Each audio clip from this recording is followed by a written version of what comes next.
This is Pooch Fisher with the Hurricane Sandy adventure over here in Howard Beach. And this is our mold party. It is 14 days since Hurricane Sandy, and this is the mold that's growing on my basement ceiling. And it's because the water reached past the basement onto the first floor of the house, to the second step of the second floor. The white fuzzy mold is what you see, this mold right here, that's new mold. And then the green ones that are kind of stuck on this wood here, the beam, are the older molds that have been there probably for about 14 days. And as you can see, this grows pretty thick. If you look in this area right here, the mold is pretty thick, only 14 days out from Hurricane Sandy. Nasty. It's pretty gross. And I have 3 choices. The first choice is I can get someone in here, a special company, to come and clean up the mold, which will cost me about $30,000 to clean up 800 square feet. But the problem that I'm having is I'm in need of basic needs like heat and hot water and appliances, because all my appliances are gone after Hurricane Sandy. That's washer, dryer, refrigerator, all your basic needs. And you don't realize how good you have it until they're gone. Mm-hmm. So if I have to make a choice on whether I want to be warm and have some hot water, or do I want to clean off the mold, the choice is going to be that I need heat and hot water. Choice 2 is what we're doing now. As you can see, I'm all geared up with my friends to you can hear them in the background, to do a mold party here. Mold party, yay! Okay, and I bribed them with good food Arroz de habichuela. and something to drink to help scrub off the mold. And we don't really know what we're doing here, but we're at least trying. We might die. Yeah, we might die in the process, but we're mixing bleach and water, and we're spraying the mold. Mm-hmm. And then we're scrubbing it with a damp, clean cloth, and then dumping the cloth in a trash bag.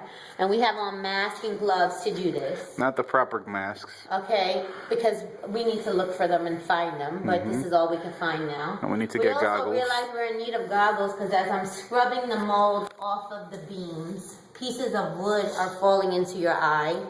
The fumes from the bleach are killing you even with the mask on. My nasal passages are burning. I never have allergies and never sneeze. I never get sick, and I feel awful from this.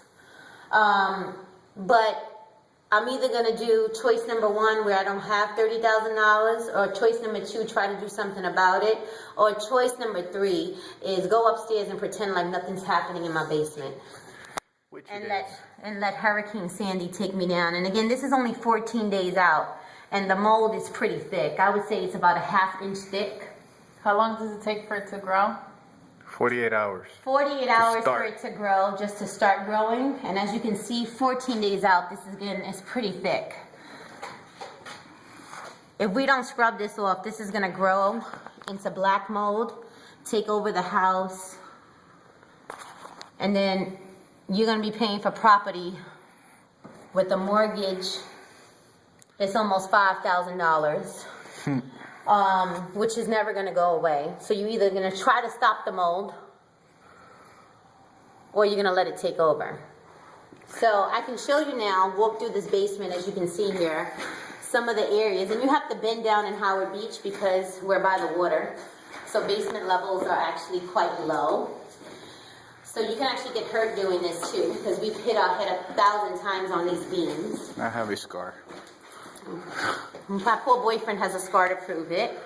Here, these are the areas that are clean, but as you can see, there's still mold in the cracks of these areas, which we now have to go back into these areas with a toothbrush and some bleach. And again, I said a toothbrush, and I need you to look at the size of the basement.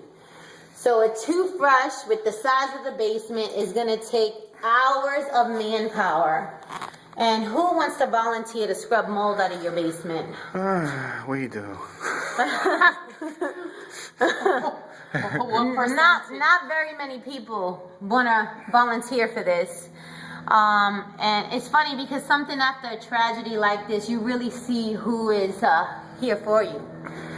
And people want to donate lots of batteries and things that people need, food and clothing. But what they need is your time. Because the amount of cleanup that you have is unreal. It's overwhelming. You feel like you're on an emotional roller coaster where you can't even ask for help. So what I recommend is that you just show up and you help people scrub the mold. If you're a mold company, donate your time because people need help. That's true. We are dying out here. Besides our basic needs, we now have to worry about a mold infestations taking over your house and trying to do something about it when we could be making the problem worse. I'm breathing in these spores. I may get allergies or asthma in the future. But if I lay back and just let the mold take over, it will. So this is my video today for my mold party. Mold party. And this is my Sandy Adventures at the beach at Howard Beach. And this is the Hurricane Sandy Aftermath. And this is Poots for sure. PootsTV@gmail.com. If you have any questions or you just want to access anything, just give us an email. Say hello. Say hello. Maybe you just want to show up to help us clean the mold. That's true. Or check us out and subscribe on Poots for sure on YouTube. Right? Yeah. Peace. All right. Later.